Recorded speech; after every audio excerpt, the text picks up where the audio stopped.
source. Sonko dafa tukki dem Maroc mais laataa tukki bi dafa am lu jiitu loolu muy CAN wi ak li ci xew ndax defe naa ni CAN 2025 bi Sénégal mooy champion d'Afrique waaye dafa am ay répercussions yoo xamante ni nag CAN bi am na ko ci wàllu jafe-jafe suñuy supporters yu ñu teg loxo. CAF bi nga xamante ni war na statuer ci ay sanctions yu ñu njort ni Sénégal war na dal ci kawam donte FIFA moom désengagé wu na moom nee na daal amul lenn lu muy jël comme dogal jëm ci Sénégal alors sëñ Saliou Gueye au regard de tout ça tey jii nii conséquences yooyu noonu ci football national bi à l'image du Sénégal à l'international tey ban jàngat lañ ci war a mën a def. d'abord yaa Moussa di jaajëfal équipe nationale bu Sénégal. ci deuxième étoile bi nga xamante ne moom la ñu indi ci dëkk bi. di jaajëfal staff technique bi. commencé ko ci entraîneur bi. ba ci nga xam ne di ko ca gën a néew en tout cas en matière de poste de responsabilité. di jaajëfal aussi le président de la fédération.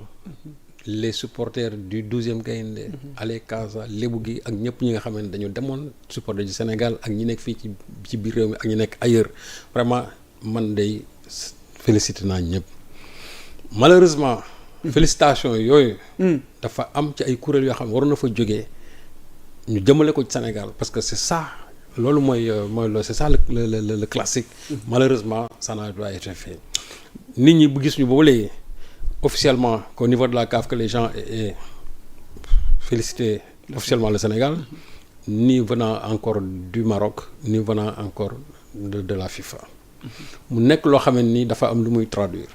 parce que en réalité CAN bi boo gisee ni mu déroulé du début jusqu'à la fin. tout était paramétré. pour que CAN bi bañ a génn Maroc gi nga xamante ne moom lañ ko doon jouer. man je ne vais pas entrer dans l'histoire on a corrompu tel ou tel mais gis nga. dafa am loo xamante ne nii. dès le départ. soo ko xoolee les gens avaient préparé le terrain mais nee naa leen terrain bu ngeen mën a préparer ak li nga xam ne moom la suñu borom wax ne mooy am. kenn mënu ci dara. et je crois que CAN bi wane ne yëf yi suñu borom ci boppam dafa am daf ci teg loxo. li nga xamante moo jiitu CAN bi y avait la CAN féminine boo xamante ni amoon na en 2025.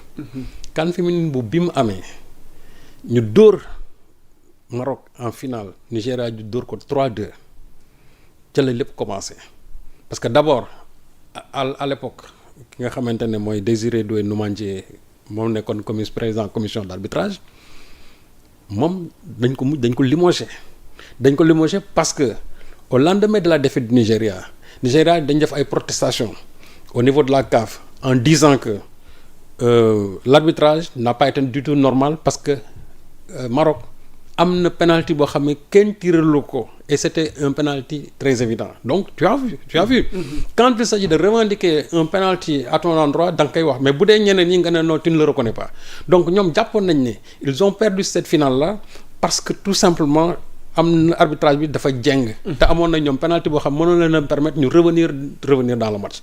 Sur ça ils ont déposé des protestations au niveau de la CAF te teguñu ci pratiquement 2 mois on a limogé ko ci loolu. te loolu c'est avec l'influence bien sûr du président fédéral du moins de la fédération marocaine de football. muy Fawzi Lejka. donc sur ça ñu dàq ko indi léegi beneen. président commission d'arbitrage cabinet et en plus aussi gis nga ni ñuy étoffer la commission d'arbitrage et li ci gën a yéeme mooy ñi nga xamante ne ñoom ñoo arbitré finale bi ñoom ñoo arbitré aussi le premier match c'est-à-dire le premier match d'ouverture Nigéria du moins Maroc contre les îles Comores te match boobu soo ko seetaanee il y a eu un penalty litigieux boo xamante ni dañ ko tiré loon c'est-à-dire un penalty très généreux bu ñu mayoon marocain yi à la 11e minute. Finalement aussi le gars même daf ko mujj raté. Donc soo jëlee équipe boobu nga xamante ne déjà ñoom arbitrage boobu c'était très contesté et tu prends cette même équipe tu la reconduis encore en finale. alors que ñoom arbitrage bi ñu defoon nit ñi jàppoon nañ ne c'était trop favorable pour le Maroc. D'où la nécessité quand même de réviser cette équipe d'arbitrage là. Mais defuñu ko on a reconduit les mêmes ñoom ñëpp ñoom la ñu reconduire muy Ndala ak l'autre là comment dirais-je les 2 autres là. ñu jël leen ñoom ñoo arbitrage final bi gis nga ni nga xamante ne moom la mujjee. dëgg la. te ni mujjee je crois que du gënalul kenn. exactement. parce que il y a eu des incidents yooyu aussi je crois qu'il faut les replacer dans leur contexte. Okay. En ne pointant pas du doigt tout simplement le Sénégal parce que soo dégloo au niveau international surtout ci yenn plateau yi c'est-à-dire que ñun li ma ci gën a métti. On a laissé complètement de côté la victoire du Sénégal et on ne parle que des sanctions. On ne parle que de ça. Wow. C'est-à-dire incidents yi ak les sanctions afférentes. Or moi, je crois que la première d'abord des choses et loolu aussi je le reproche à nous à ñi nga xamante ne ñooy teewal Sénégal ci yenn plateau yi. ak aussi ñu à certaines de nos télévisions où les gens n'ont pas accès réellement finalement bu ñëwee toog wax final bi rek on ne parle que des incidents. Alors que gisuñu man ni nga xamante ne Sénégal noonu la def ba gagner. Il fallait mettre d'abord en exergue cela.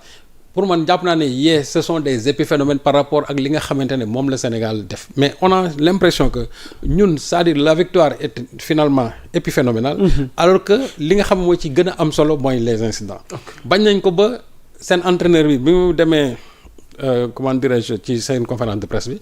waxul sax lu jëm ci match bi. moom directement Pape Thiaw n'est pas sérieux ñu xam lan des waaw attaqué Pape Thiaw alors que moom si wàllu boppam. Tout ce qu'il est en train de faire, c'est pour protéger sa propre personne. Parce que les gens l'ont interpellé sur les contre-performances de l'équipe marocaine. Parce que moom la mu diggante woon ak waa Maroc defu ko. Maroc dafa war a dem coupe du monde te moom actuellement il veut sauver son fauteuil bala muy dem coupe du monde. moo tax fi ñu toll nii li ñu jël lépp dañ koy jël teg ko Sénégal. Brahim Diaz penalty bi mu raté aussi.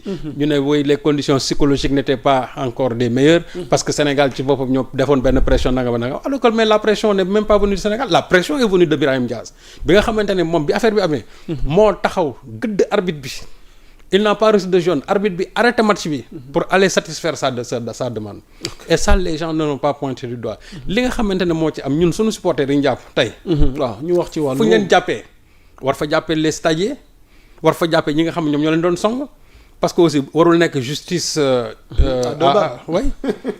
géométrie variable. à géométrie variable exactement. li nga xamante ne tey moo fa am. fu ñu jàppee ñun suñuy 18 supporters war nañ faa jàppee au moins 40 stagiaires parce que ñoom ñëpp ils sont acharnés sur ces gens-là. et loolu je crois que même ci match football c'est des choses qui sont prévisibles. des incidents bu ñu amee il faut quand même mu am ay nit ñoo xam ne qui sont là pour la maîtrise de ces supporters. mais finalement ils ne l'ont pas fait sous l'œil des forces de sécurité les gens les ont attaqués. exactement parce que man même Sénégalais bu fekkee ñoom dañu leen attaqué li ñu war def mooy dañu leen war a neutraliser mais defuñu ko les gens se sont attaqués à ces gens donc mën naa wax ne li ñuy attee ñii ñoo leen bëgg a atte ñële tout simplement mais tey man en tout cas xaw ma ndax am na ay Marocains yu ñu jàpp yu ñu jàppul. mais pour man ce serait très injuste ñu ne dañ leen di yóbbu procès. où il n'y a que 18 Sénégalais alors que en face il y avait quand même plus d'une quarantaine de personnes yoo xam ne ni ñoom dañ leen songoon donc les gens finalement se sont défendus même s'ils ont été aussi les premiers à attaquer mais ñoom aussi ils se sont défendus et loolu je crois que nit ñi dañ ko bëgg a jël teg ko au second plan alors que dans cette histoire là le Sénégal est une victime tout simplement. On a voulu faire de nous les principaux coupables. Nous ne sommes coupables d'absolument rien. C'est-à-dire que li nga xamante moo indi la réaction de Pape Thiaw ba mu jël décision boobu. daal di woo ces joueurs ne leen ñëw leen. loolu li ko indi benn contexte la bu particulier d'abord nañ xool match bi ban heure la c'est-à-dire on venait de marquer un but. arbitre bi refusé ko parce qu'il a sifflé bien sûr avant la fin de l'action. moo tax VAR bi mënuñ ci woon intervenir 2 minutes après mu wóor ne fi ñu toll nii le match tire à sa fin nga xam ne ay poussière de seconde moo ci des tu accordes un penalty aussi litigieux à l'équipe adverse et ils veulent que les Sénégalais croisent les bras te mu nekk final. imaginez yaa Moussa ce qui est sûr et certain. si on avait renversé la chose. arbitre bi du mës a tirer. jamais pour le Sénégal. jamais mais c'est parce que Maroc ñoom ñooy organisé parce que Maroc. comme ni ko Abdoulaye Fall waxee ils ont une mainmise au niveau de la CAF parce que la preuve ñoom ba ñu protester la ñu dàq la commission d'arbitrage matul 1 mois. parce que ñoom rek ñoom ñoo contesté ñu dem dàq comme président commission arbitrage bi commencé na léegi nag teg ñoom seen paramètres lépp pour que final bi su ñëwee ñoom ñu mën ko jël. imaginez le parcours du Maroc jusqu'en la finale.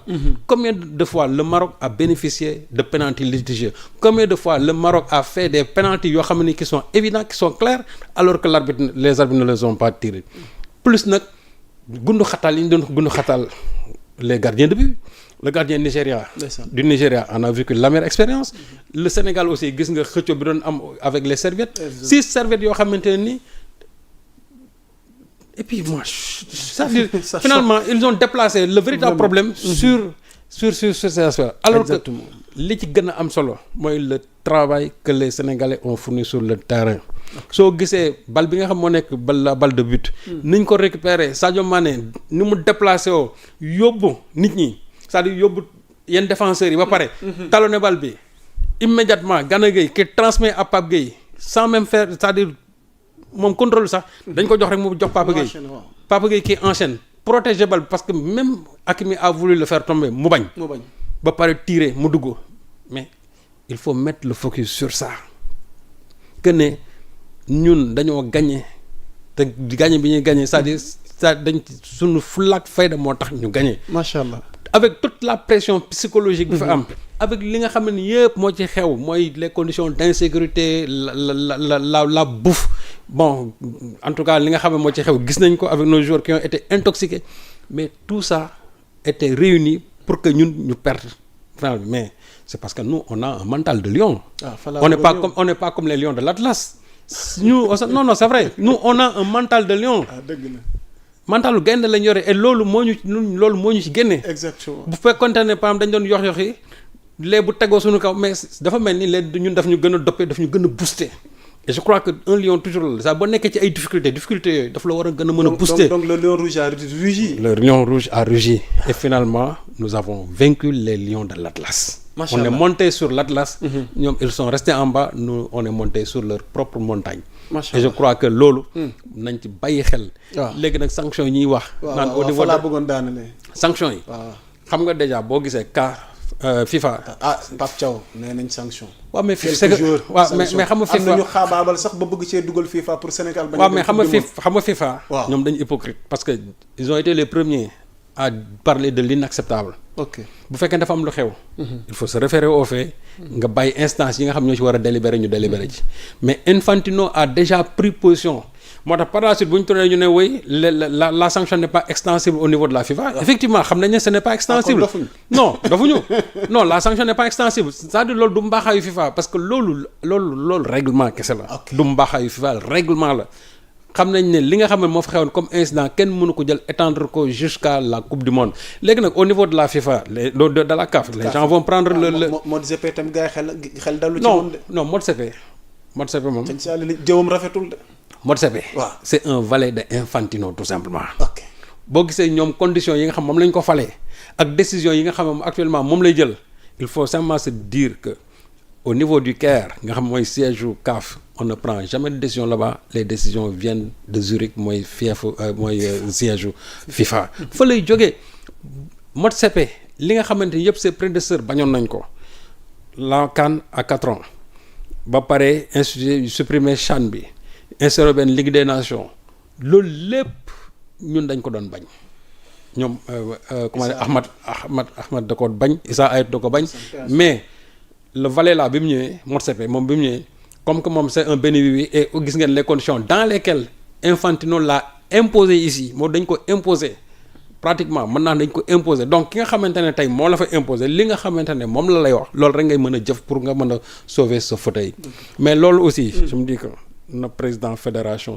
africaine yi nañ am seen fulaak fayda ok parce que am na décision xam ne nii un président ne peut pas les prendre unilatéralement il faut la décision de l'Assemblée générale il faut la validation du comité exécutif pour que président bi mën a jël décision boobu mais suñu bàyyee nii Infantino ak Motsepe la neex la ñuy def te loolu je crois que africains yi toll nañ seen football toll na fa xam ne nii waruñu ñàkkee fayda loolu donc man daal li ma ciy daanale mooy que waaw sanction yi moom waaw c'est vrai mënul ñàkk mais il faut que aussi que sanction yi mu bañ a nekk sanction à sens unique Pape Thiaw fu ñu ko sanctionné reg-reg yi war nañ ko sanctionner parce que ces joueurs sont allés foutre le bordel nañ ma baal ci kàddu gi dans les camps de Edouard Mendy waaw say bari la mu doon def loolu c'est avec l'aval l'assentiment tout simplement de son entraîneur exactement sëñ Saliou exactement doyaluñu waaj ak ma naan xam-xamu footballu Serigne Saliou Gueye feeñ na nakete du ci beneen terrain bi kese Djily Mbaye yow may ñu léegi